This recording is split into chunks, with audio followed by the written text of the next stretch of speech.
Premier Heating and Air is now offering all homeowners up to $2,000 instant rebate and up to $2,000 federal tax credit with the purchase of a qualifying HVAC system. Financing available for all homeowners. So call Premier Heating and Air today and get up to $2,000 instant rebate and up to $2,000 federal tax credit with qualifying HVAC system. Premier Heating and Air, a locally owned and operated company. Offer ends 11/30/23.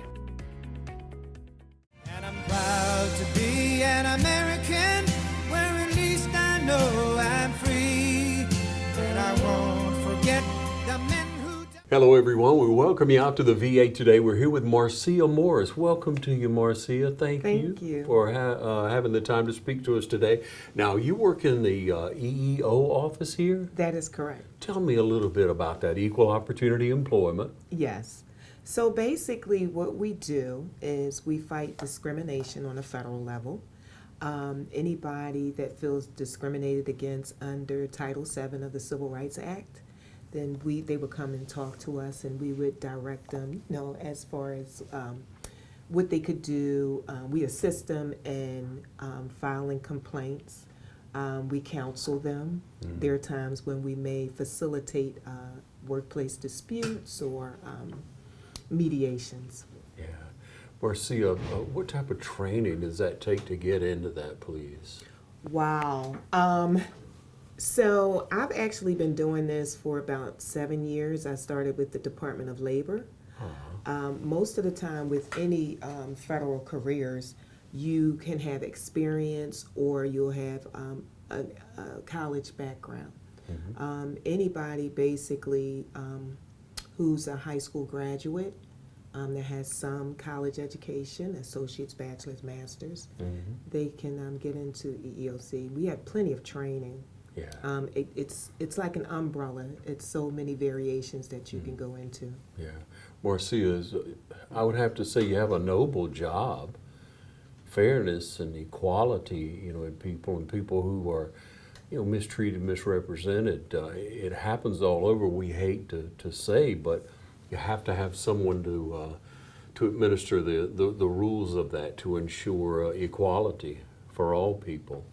So you've been involved in this type job for about 7 years now. Where'd you go to school? Where'd you grow up, Marcia? Okay, so I'm originally from Philadelphia, Pennsylvania. I graduated from Morrell Dobbins Area Vocational Technical High School. From there, I went to Community College of Philadelphia, where I received my associate's degree in culture, science, and technology. Then I moved on to Strayer University, and I must say that I'm about 2 semesters shy of having my bachelor's in business management. I entered the Air Force in March of 1986. I did about 4 years as a personnel specialist, and then when I went into the reserves right after being discharged honorably, I retrained as a med tech, and so I decided once I got out that I wanted to do something for veterans. It's a passion of mine. We had that camaraderie, and so EEO was pretty much the way to go. My first job was with the VA in 2014. And then I came back to Philadelphia and I joined the Department of Labor. And then now I'm back with the VA again. Yeah. So, how long have you been in Dublin? I have been in Dublin now since December of 2022 by way of Columbia, South Carolina. So I've moved around quite a bit. We hear that about military. My military friends, they talk about all the times that they've moved if their parents was in the military, or those who have served, they've had to move some, and that's just part of the job description, part of the MO, for sure. But let's take it back now. Was your family in the military? Do you have a heritage of serving our country, or were you the first? It's very interesting that you asked me that, because I am a military brat. My father was in the Marines. Yes, so he was a Vietnam veteran. Well, is. He's a Vietnam veteran. Yes, and so when I graduated high school, I said, I don't know if I'm ready to go to college yet. And my father said to me, well, the military is always an option. I said, well, we have to keep this away from my mother because she's not going to be too happy about that. But You know, my dad, he had trained me on self-defense before I went in, and he was like, never volunteer for anything, never volunteer for anything. Yeah. And so one thing I remember that's very funny to me is that when I was in basic training, now my father said don't volunteer for anything in basic training. Well, they came in and they asked for latrine queens, and all I heard was queen. And I said, oh, me, you know. And then and what wound up happening was I didn't know what a latrine queen was. And so they gave it to me. And so I'm asking everybody, what's a latrine queen? And they were like, you don't have to clean the bathrooms. I was like, what? I don't want to do it. I don't want to do it. But, you know, that goes back to, you know, when your parents tell you something, sometimes you have to listen. Yeah, yeah. So your father was obviously a real tough guy. Yeah, he's pretty easygoing now. Mm-hmm. Yeah, I got But you. coming up, he was a real stickler for following the rules. I didn't have much freedom, so I was one of those people that when that light comes on in the street light, you had better be on the steps or in the house. Right. Yeah.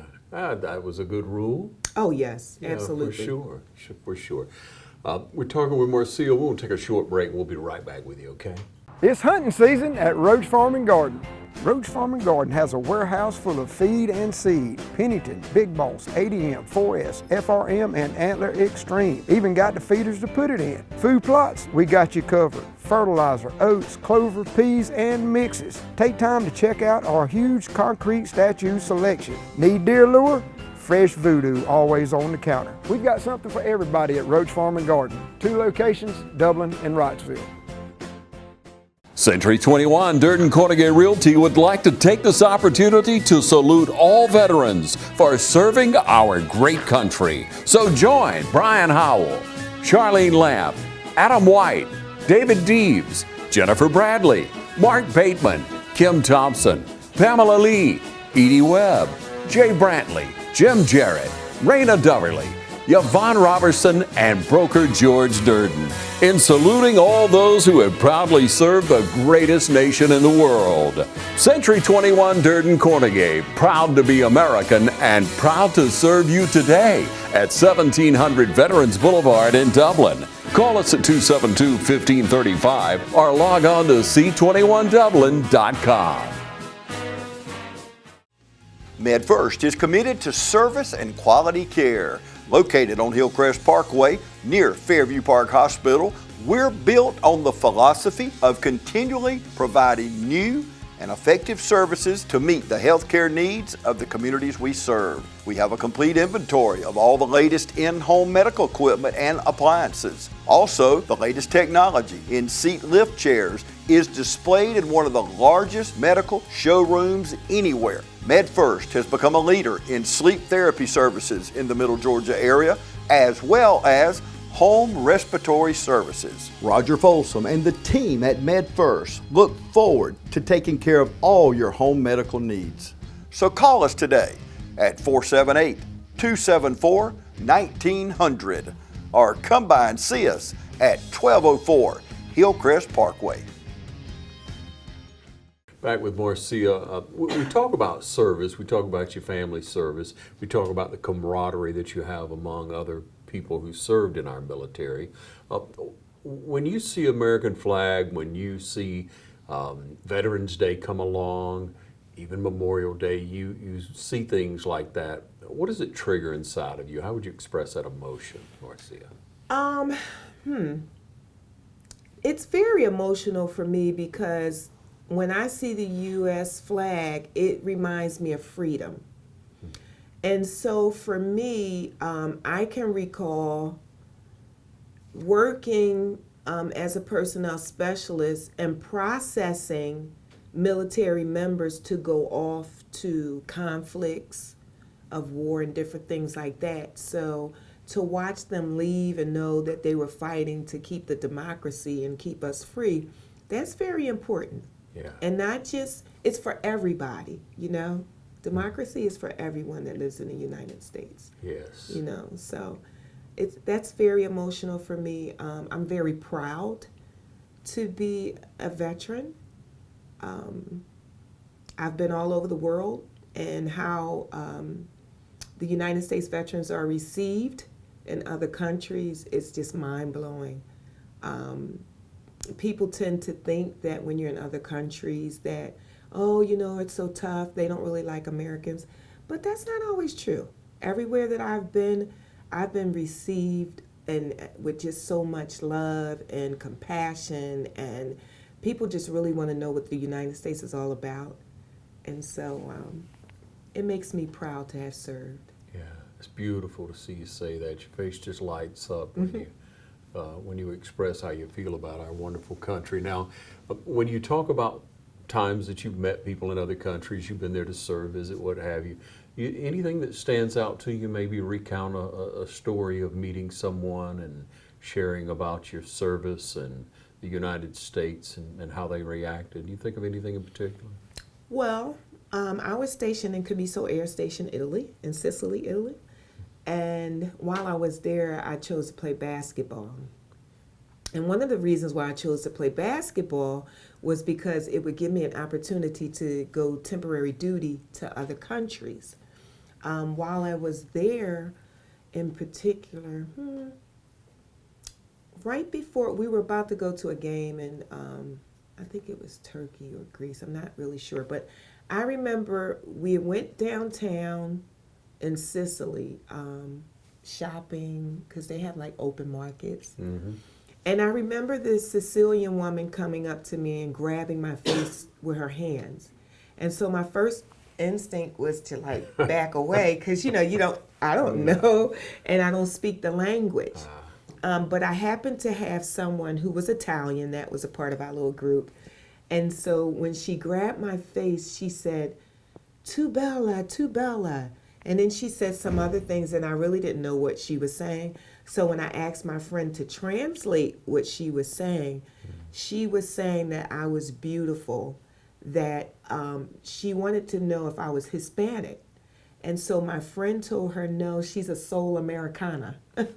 So when he said soul Americana, you know, she knew that I was African American. And one of the things that she said to me was that our people are like a garden.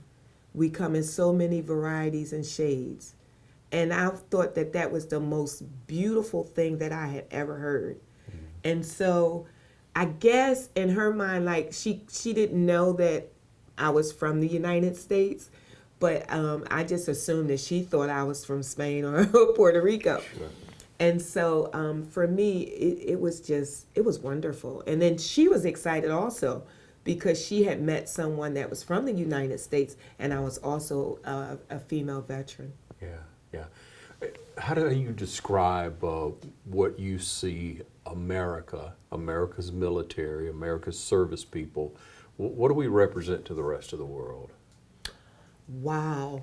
Globally, I would say that America is very strong. I believe that we promote equality amongst everybody. We're very diversified and very inclusive. That's beautiful. It really is. What do you see some goals when you work with service people here? You work with young people who, maybe just came out of the service, middle-aged people, 40s, 50s. You see people probably in their 70s and 80s who have served and come through. What do you see as a goal for all Americans, for Americans who maybe need to check themselves a little bit from an equal opportunity perspective? Well, I would have to say, because I was raised this way, that you treat people the way that you would like to be treated. And I think if everyone would just treat one another as human beings and not see color and not see disabilities, I think that we all would be able to become much closer, more bonded, close-knit, not just as a military community, but just as a community altogether. Yeah. I see a lot of young veterans that are here that are in the programs that the VA has to offer. And it makes me feel very good when they come up to me and they say, "Oh, Miss Morris, thank you, for talking to me. You helped me do X, Y, Z. And I'm like, really? Like, you don't really know that you have an impact on someone's life. But I strive to just be the best person that I can be, and anybody around me, I want to uplift and motivate. And if I could do anything to assist them to be a better person or just reach their goals, that would be me. That's who I am. That's awesome, Marcia. So when you look at the different places that you've been, Philadelphia, you've been in South Carolina, you've been to many, you've been traveling around the world. You land in Dublin, Georgia, working here at this VA. Tell me about how it is here, your impression. You've been here for about a year now, right? That is correct. So when I first received the position, I really didn't know where Dublin, Georgia was. And so I said, okay, Marcia, let's go look and Google this place. So I Googled Dublin, and I was like, okay, this is small. And so coming from Philadelphia, it was like a shock for me. But I think from being in the military, I'm so used to traveling. So, and I'm also nosy. I think that's that EEO in me.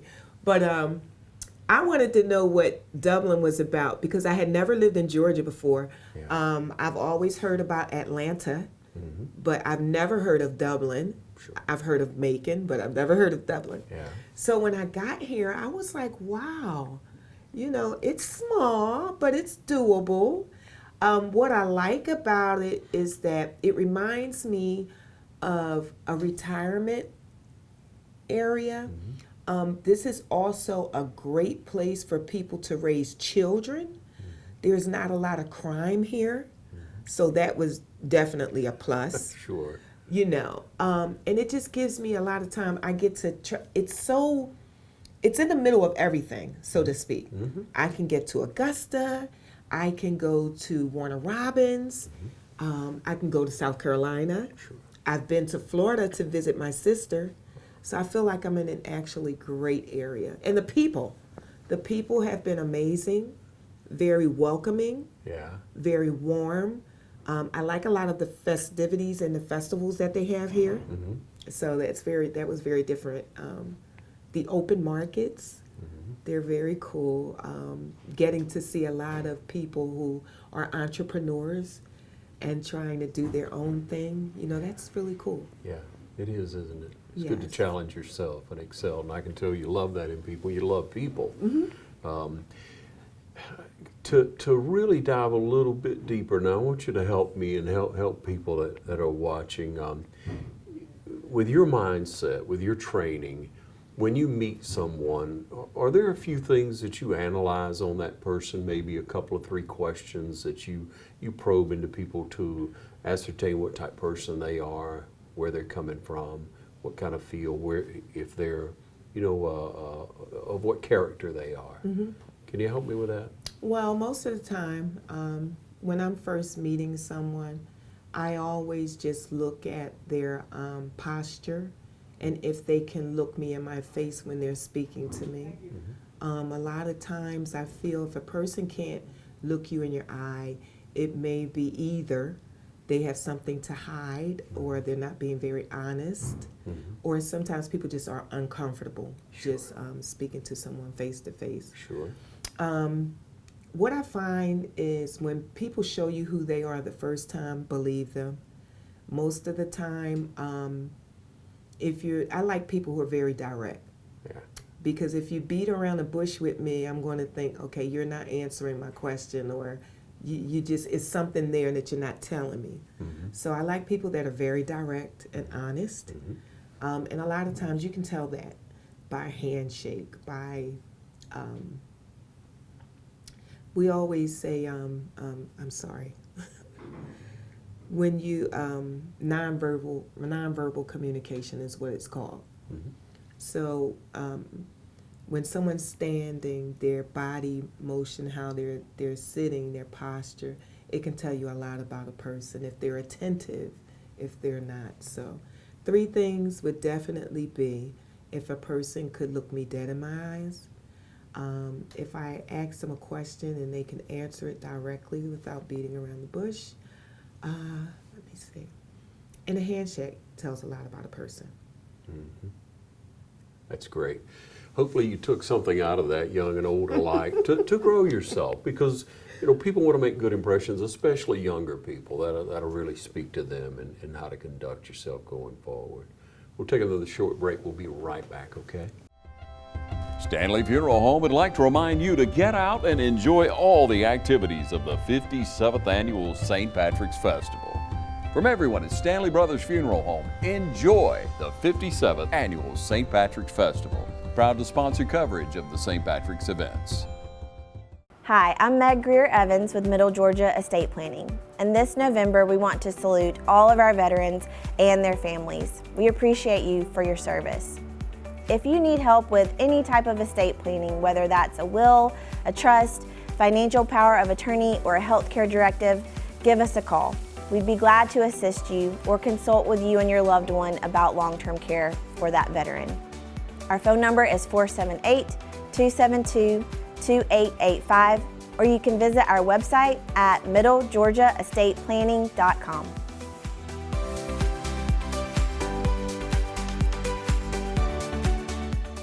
How to outsmart the outdoors. Think fast. That needs work. That needs trimming. That needs cleanup. But all that work takes a lot of tools. Lucky for you, that tool, that one, they're all the same tool. That's smart. Super smart. That's the Echo Pro Attachment Series. Gas-powered, battery-powered. 16 attachments for hedging, edging, trimming, tilling, cutting, blowing, paddling. Yeah, that too.